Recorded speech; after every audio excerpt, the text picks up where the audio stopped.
All right, welcome in everybody to another edition of our Bulls video mailbag series. As always, we appreciate your questions. Let's get to our four for this week. The first one comes from @NathanLukey He asks, in your honest opinion as a journalist covering this team for many years, how would you build this team into a championship contender moving forward? Well, I've always said I'm not a good GM, and you could argue whether I'm not a good beat writer, but that's more my field. I'm a journalist, not a basketball executive, but I've said a couple of things about this rebuild process. Number one, they obviously need to start prioritizing draft capital and hit on those draft picks. Why do I say that? You need stars to win in this league. You've heard 𝗕𝗏𝗏 𝗠𝗏 talk about building out a team with 9 or 10 solid players and building depth, and that's the way he sees out of this rebuild.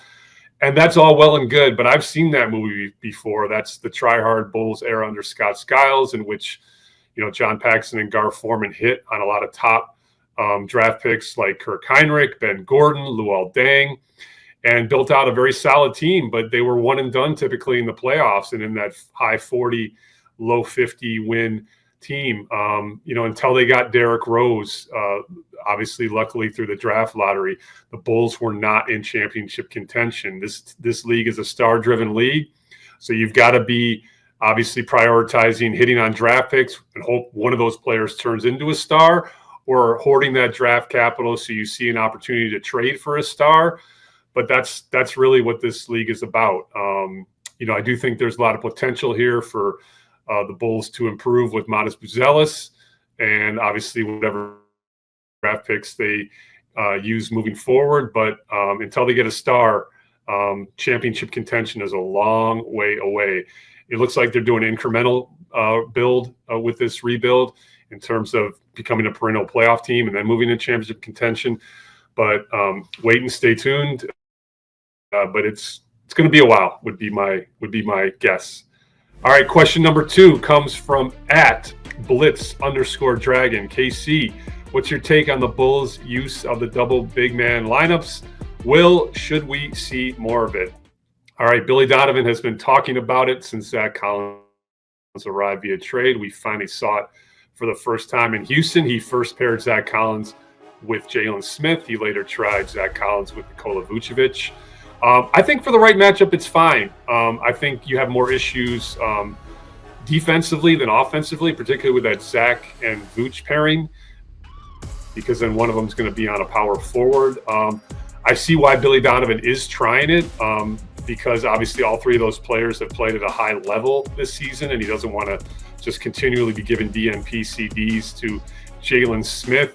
But it is a little clunky, not only because of the lack of practice time, but also because of the way Bulls want to play, which is obviously more perimeter-oriented, fast-paced, moving the ball side to side, taking threes.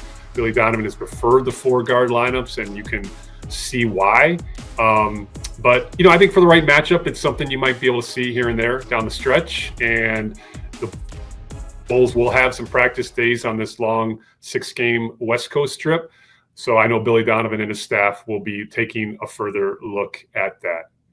All right, question number 3 comes to us from @𝗏𝗏𝗏. He says, with Tre Jones' emergence, do you think it was a mistake for the Bulls to not trade Lonzo at the deadline while also extending him to his new deal?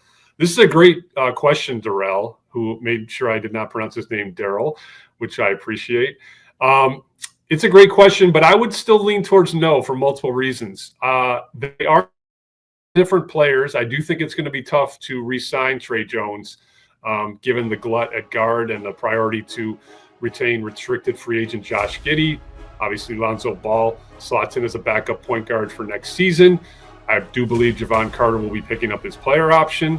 But there is, you never say never until you see how the offseason goes. I mean, there is a scenario in which Tre Jones is back. I do think Tre Jones and Lonzo Ball are very different players. I also like Lonzo Ball's ability to switch 1 through 4. He's got the positional size that Tre Jones does not have, although I do think Tre Jones plays bigger than he's listed at 6'1" because of his IQ and his defensive positioning. It will hurt to lose Tre Jones if that's the way it plays out. He's playing at a very high level, and he's making himself a nice little payday here as an unrestricted free agent. But the other element to this is I do just call me sappy, but I like the loyalty aspect to the Lonzo Ball deal. First of all, it's an extremely team-friendly deal. It's Lonzo Ball rewarding the Bulls for standing by him and believing in him and having his back as he went through that arduous rehab situation. And it's quite frankly a very tradable asset, particularly with the second year of that deal being a team option. It's essentially an expiring deal at the trade deadline next year. And Lonzo Ball drew interest at this trade deadline.